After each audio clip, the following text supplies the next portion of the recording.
Ya estamos acompañados por el exministro de Transportes y Comunicaciones, José Gallardo. Vamos a hacer una evaluación a partir de unas columnas que él ha publicado sumamente interesantes sobre la visión que tiene del gobierno de Martín Vizcarra. Martín Vizcarra ha cumplido 100 días de gobierno. Usted ha sido optimista en la última declaración para la Agencia Andina. ¿Cuáles diría que son los valores positivos que rescatar en este cambio de timón, de conducción, del pase de Pedro Pablo Kuczynski a Martín Vizcarra?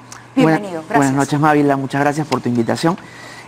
Yo creo que un tema, en primer lugar, es que 100 días es muy poco para evaluar a un gobierno. ¿Es poco de verdad? En realidad sí, porque el presidente lo que necesita es tiempo para, digamos, tener una estrategia, para planificar unos logros, y lo que se tiene que evaluar siempre es, digamos, un gobierno, ¿no? Pero ¿es la segunda parte de un gobierno o es el nuevo gobierno de Martín Vizcarra? Sí, pero de lo que se ve, yo creo que hay algunos contrastes importantes con respecto a lo que se había mostrado, digamos, en la primera etapa de este gobierno. Sí. Y de lo positivo que se puede ver, hay algo en el estilo del presidente que me parece que está ayudando, ¿no? El presidente Vizcarra se muestra como un presidente cercano, próximo a la población. Es una persona accesible, ¿no?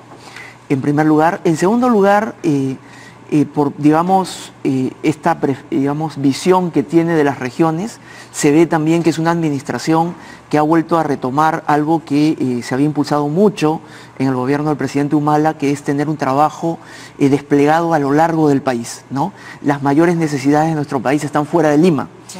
Entonces, eso también me parece que es valioso. En tercer lugar, se ve que es un presidente que le mete muchas horas de trabajo. La presidencia de la República lo que requiere es el sacrificio de a quien se le encarga conducir a un país, y tener jornadas de 10, 12, 14 horas al día es algo que es necesario, ¿no? Porque si no, uno va postergando temas para las jornadas siguientes y se van acumulando, digamos.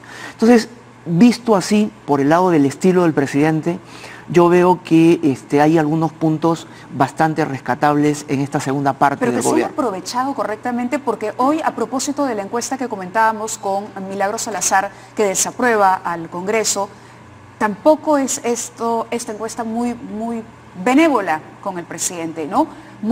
Hay un porcentaje alto que considera que no es él el que gobierna, que tenía mayores expectativas, que sienten que el país se ha quedado como en un momento de parálisis y que todavía no tenemos, por ejemplo, ese camino o esas líneas claras que Vizcarra nos va a ofrecer. No aterrizó, ya tiene las facultades, pero todavía no nos dice cómo lo vamos a hacer. Efectivamente. Ese es el tema ahora de los retos, ¿no? Ajá. Dado las fortalezas que tiene el gobierno, uno puede pensar cuáles son los retos. Exacto. Y curiosamente, la última vez que estuve en Canal N fue a propósito de los 100 días del presidente Kuczynski. Oh, por Dios. Entonces, uno puede hacer de los 100 días. unos contrastes. Y lo que se pudo ver allí es de que el gobierno del presidente Kuczynski trajo rápidamente una visión basada en la simplificación administrativa, en la disminución de la presión tributaria, el destrave. Trajo algunas ideas en la parte macroeconómica. Creo que querían hacer un ajuste hacia finales de ese primer año, 2016. Que fue el ajustón de y ambas cosas no funcionaron, ¿no? Entonces, ahora necesitamos que el presidente, por lo menos, ¿no?, vaya, digamos, explicitando más claramente los elementos de su visión. Naturalmente la debe tener, pero hay que ir conociéndola más. Es importante que esa visión sea acertada, porque hacer también algo muy apresurado y traer destrave en lugar de diversificación productiva o estrategias de capital humano, no le hizo bien al país. Hacer un ajuste macroeconómico, cambiando lo que el ministro Segura había ya establecido, tampoco le trajo algo bueno al país. ¿Qué pasó eso con Pedro Pablo Kuczynski? ¿Fue un gobierno frívolo? Yo creo que ya hay que pasar la página, ¿no? Pero a ver, si podemos hacer una, no sé, ¿por qué contar la historia de cero nuevamente cuando las expectativas en el gabinete de lujo y cuando las capacidades no es que fueran pocas, es decir, no era un equipo incompetente? Yo creo que el tema de la visión es muy importante, ¿no? ¿Cuál es tu visión? ¿Qué es lo que quieres hacer? Y por eso que comentando lo del presidente Sí. Vizcarra, yo creo que no hay que apresurarse en el sentido de tener una visión que vaya a resultar equivocada, pero al mismo tiempo tampoco hay que demorarse, Correcto. ¿no? Entonces, yendo a la visión, me parece que claramente un país como el Perú, tan desigual, ¿no?, que tiene niveles de segmentos de la población con niveles de productividad tan bajos, pero además estancados, que no crecen en el tiempo, requieren estrategias muy, muy profundas, muy detalladas, para generar un cambio en estos grandes segmentos de la población. Entonces, la estrategia de diversificación productiva, la estrategia de capital humano, teniendo como un horizonte de más largo plazo la educación y como una transición la política social, es decir, toda esta idea de inclusión, ¿no?, te permiten cambiar en 2 décadas lo que es nuestro país, ¿no? Y entonces, y digamos manteniendo lo que está bien, porque nuestro país, digamos, por otro lado, es un país que ha tenido un desempeño macroeconómico extraordinario. Lo leía, y eso a pesar de todo, ¿no? Es decir, Así a pesar de todos los vaivenes, todavía no hemos perdido esa reputación internacional. Así es. Entonces, lo que puede haber pasado en la primera parte del gobierno es haber querido cambiar estas visiones que estaban profundamente meditadas, ¿no?, que eran muy técnicas, muy sólidas, con visiones más de tipo administrativo, que terminan siendo más cosméticos. Entonces puedes tener un equipo talentoso, gente muy capaz, pero persiguiendo la estrategia equivocada, digamos, no vas a tener los frutos, ¿no? Entonces ahora con el presidente Vizcarra yo creo que hay que tener una visión adecuada, pero luego pensarla bien, pero luego tampoco hay que demorarse en explicarla. ¿No se está demorando todavía? A pesar de yo creo que hay que críticas, poner un poco de, hay que poner un poco de presión? velocidad, sí. Sí. ¿Por qué es importante tener una visión? Porque esto tiene efectos, digamos, muy importantes sobre cómo funciona el Estado. Por ejemplo, si tú quieres incluir, ¿no?, o si tú quieres tener diversificación productiva, capital humano, entonces sabes qué refuerzos burocráticos debes hacer. Y se hizo un trabajo extraordinario, en mi opinión, reforzando tecnocráticamente al MIDIS y al Ministerio de Educación, una tarea del viceministro Juan Pablo Silva. Fue extraordinario, porque sabía lo que quería hacer, ¿no? Luego, ayuda mucho para la coordinación entre ministros, el trabajo en el gabinete, ¿no? Cuando uno dice, por ejemplo, diversificación productiva, identifica que hay ministerios que claramente son de diversificación productiva, que son el MINCETUR, Produce, el Ministerio de Agricultura. Claro. Cuando uno dice capital humano, uno dice educación, Trabajo. MIDIS, salud, ¿no? Y luego la infraestructura, cuando tiene los nortes, trabaja en esa dirección. Hay otros ministerios de infraestructura como son vivienda, transportes, la parte de electricidad del MINEM, ¿no? Entonces se puede trabajar ordenadamente en un gabinete. Saber a dónde uno va también ayuda en la parte de cómo se relaciona un ministro con su presidente, porque tú tienes que desarrollar un trabajo, ¿no? Entonces, todas estas cosas son importantes y eso son lo que te va a traer los resultados, pero para eso la visión es clave. Y la visión tiene que ser, digamos, la correcta, ¿no? Porque puedes también empujar 1 año y medio, 2 años en una dirección equivocada y, digamos, después estamos pensando que hemos perdido el tiempo, ¿no? Acá hay una responsabilidad entonces también, por supuesto, del presidente del Consejo de Ministros, César Villanueva. Yo creo que el conjunto de ministros es un equipo, tiene que verse así, ¿no? Una cosa que me llamó la atención a propósito de que dices por qué perdimos este 1 año y medio con el presidente Kuczynski, tú debes recordar que él sacó unos mandamientos sobre sus ministros, y uno de ellos era que cada uno debería encargarse de un sector. Tú, para resolver los problemas del país tienes que coordinar mucho entre ministros, ¿no? Hay temas de coordinación que son absolutamente claves para que haya un buen funcionamiento institucional. Entonces, si tu líder te dice, cada uno va, digamos, por compartimentos estancos, es muy difícil también avanzar así, ¿no?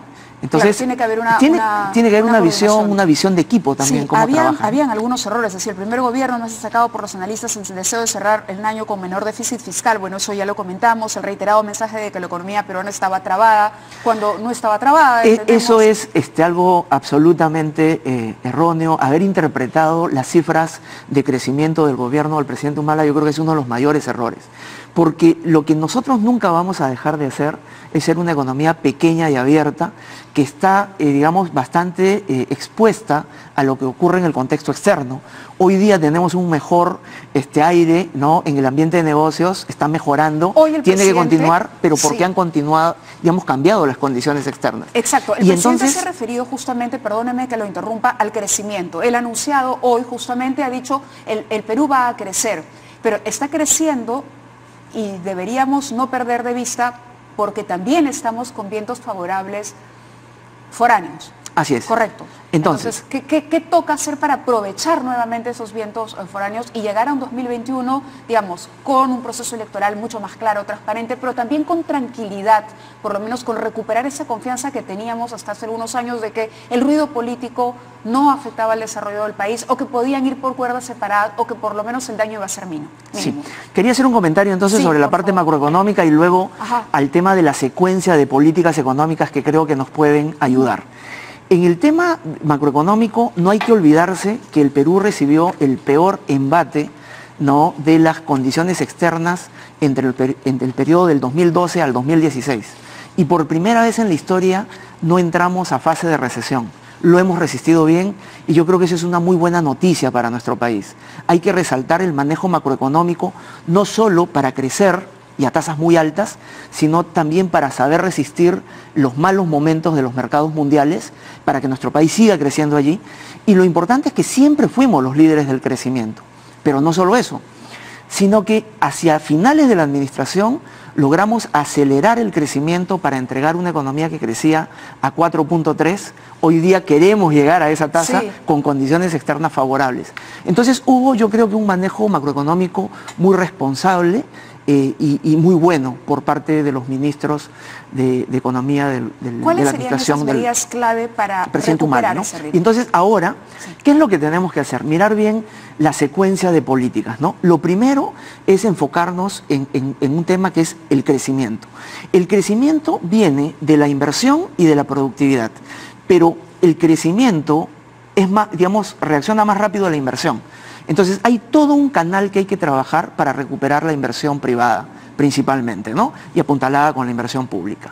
Esto de acá tiene que, digamos, centrarse en algunos proyectos que tenemos en el sector minero energético, por ejemplo. Pero hay que cuidar que toda esa cadena que se va desde los buenos términos de intercambio, ¿no?, hasta la recuperación de la economía, se plasmen en realidad. Porque no es una cadena corta, tiene que venir términos de intercambio, inversión minera, inversión no minera y recién la recuperación del sector no transable, ¿no? Entonces, pero hay que cuidar que pase, que eso realmente ocurra. En el 17 ya tuvimos términos de intercambio favorables y no crecimos como debimos. En segundo lugar, digamos, establecer la visión en la parte que tiene que ver con, digamos, estos grandes segmentos de la población que tienen que sentirse parte de, ¿no?, este proyecto. En nuestro caso fue la diversificación productiva, la educación, la política de inclusión social. Este gobierno de repente va a tener otras visiones. Y la población, una vez que está en el proyecto, tú debes pasar a estas reformas de largo plazo, pero no demorarte en ninguna de las etapas. Y esto tiene que ver con la consolidación fiscal, algo que ya intentó el ministro Tuesta, pero que de repente debimos haber primero enfatizado el crecimiento, ¿no?, digamos, que la población esté metida en el proyecto del país y luego reformas de este tipo. Con una población, ¿no?, comprometida, entonces tú le dices, vamos a ajustarnos porque lo queremos. Y además debemos ajustarnos todos, exacto, ¿no? Y la población lo entiende. Le agradezco muchísimo que haya estado con nosotros y bueno, es la primera vez que nos visita, pero quedan las puertas abiertas para seguir conversando sobre estos y otros temas. No, muchas gracias por la invitación. Gracias. Vamos a una pausa, regresamos al final. Ya nos vamos.